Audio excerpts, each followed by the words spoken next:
So, about the Second War. Don't mention it. Those events are long in the past. We have more important matters right now. Besides, the orcs are long gone. They escaped the camps. You really mean it? Don't you dare think just because it doesn't matter right now. I forgive you. There will come a moment when you'll have to prove your worth to the Alliance. But today, we all must leave these lands, no matter our past mistakes. I suppose it is fair.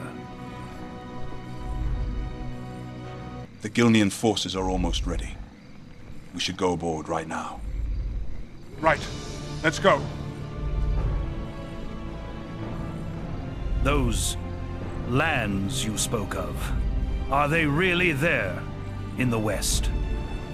I cannot be certain, but it is the only way I can repent for my mistake. Mistake? What are you talking about? Long ago, before the undead appeared in Lordaeron, an odd man came to speak before me in the throne room. He warned me about the coming Scourge, and said that the only path to save humanity is to sail west. Back then, I called him a madman. Now, I truly see he was right from the beginning.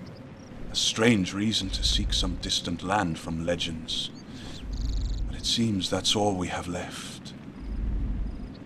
My scouts reported undead getting through the wall.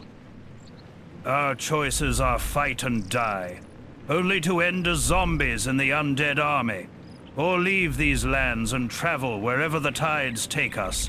I will gladly take the second option.